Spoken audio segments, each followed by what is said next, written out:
बोलो सदगुरु महाराज की जय, रामदेव जी महाराज की जय, आज के आनंद की जय, कलाद्राम महाराज की जय।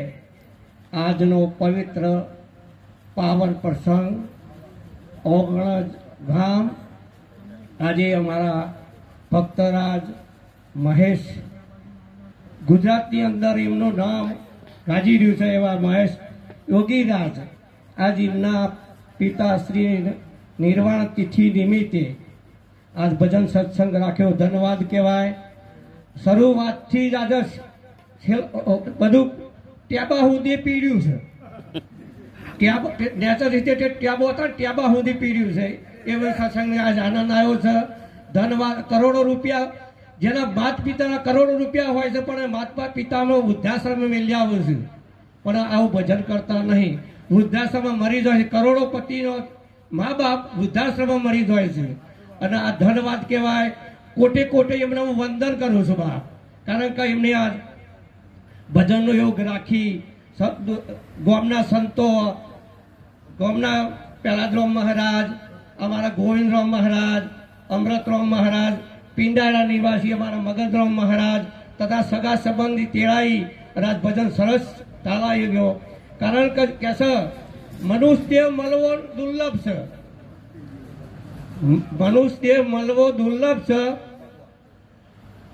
બીજા નંબરમાં સંતનો સંગ મળવો દુર્લભ છે, સંતનો સંગ મળવો દુર્લભ છે।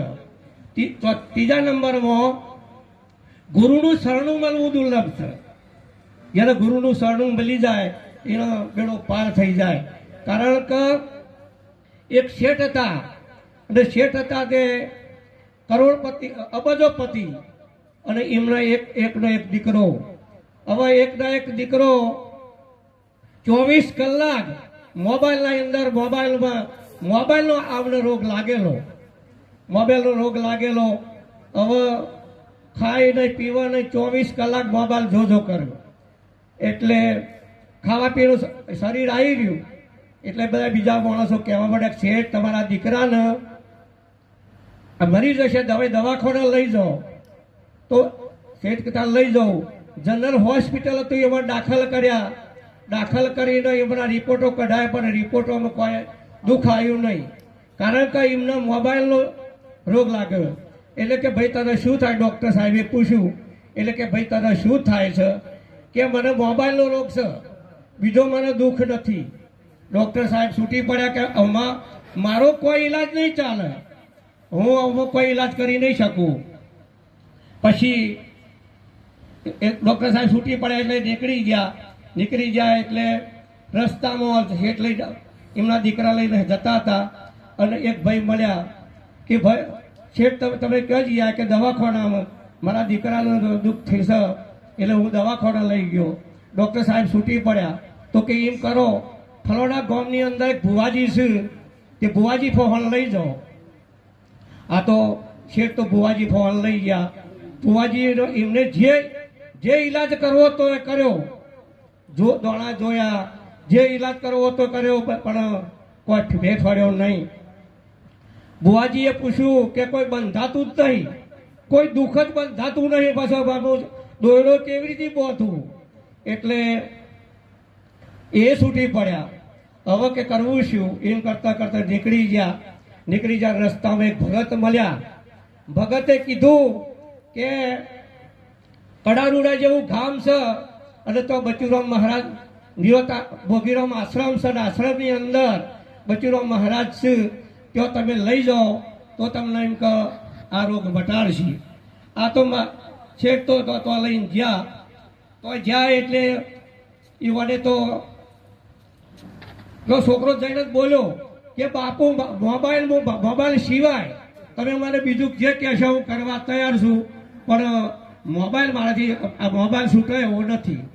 એટલે એમ કહીને આ તો કશો સંત યુક્તિવાળા હોય, સંતના પણ યુક્તિ હોય એટલે સંતે વિચાર કર્યો કે તમે તાર 24 કલાક મોબાઈલ જોવાનો, તમને છૂટ એમ કહી અને રજા આપી। પણ કે હું કહું તું કરે ખરો ભાઈ?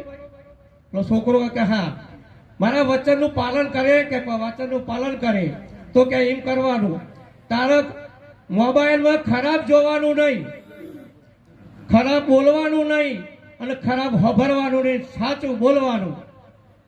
કે આ બાપુ વચનનું પાલન કરે એમ કહી અને આ તો થોડી વાર થયેલી જેને ટેવ પડીએ જાય નહીં, મોબાઈલનું લોક ખોલી અને જોવા મળ્યો એટલે ખરાબ આવ્યું કે હો મારા ગુરુ મહારાજે મેં વચન આપ્યું છે કે ખરાબ જોવાનું નહીં.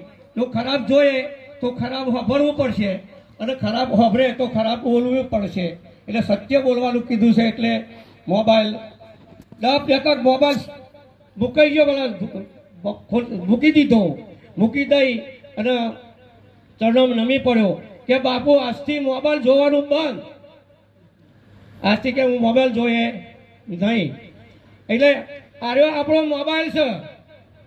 આ મોબાઈલની અંદર જેને દારૂનો રોગ લાગુ પડ્યો છે, કોઈને માંસનો રોગ લાગુ પડ્યો છે, કોઈને ચોરીનો રોગ લાગુ પડ્યો છે, કોઈને ધારીનો રોગ લાગુ પડ્યો છે. આ રોગ મટાડવા માટે જો સદગુરુના સાનિધ્યમાં જાય એટલે આ તો સુધી રોગ મટાય એવો નથી. 70 આ મોબાઈલને 70-80 પોકવા આવ્યો પણ આ રસ્તે કોઈ જવા માગતું નથી. જો ના જાય તો જન્મ મરણનો રોગ મટાય એવો નથી.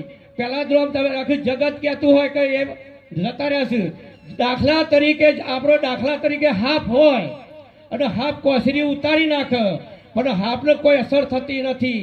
એમ આપણી આ કોસરી ઉતરી જાય છે પણ આપણને કોઈ કશું અડતું નથી. આપણે જવાના નથી, આપણે આયા નથી. જેમ સીઆઈમાં યુગથી આપણે સીઆઈમાં છીએ પણ જો સુધી સદગુરુ ના મળે, સદગુરુના સાનિધ્યમાં ના જઈએ તો જન્મ મરણ દેખાય ન દેખાય. ફલાણો ભાઈ મરી ગયા નહીં, એ મળી ગયા. મરી ગયા નથી પણ એ મળી ગયા. 5 તત્વનું શરીર આપણું, 5 તત્વના 3 ગુણ, 8નો બન્યો 8 ઠાઠ, ઠાઠની અંદર તત્વમાં ભરી ગયું. બ્રહ્માજીએ એમણે ઉત્પન્ન કર્યું, વિષ્ણુજીએ પાલન કર્યું અને શંકરને આનો સંહાર કર્યો. 3 ગુણ રજો સતો ને ત્રમો, આ 3 ગુણ એના મળી ગયા એટલે આ શરીર આપણો એમ નકર ભાઈ મરી ગયું, નકર મરતું નથી. અને આ તત્વમાં ભરી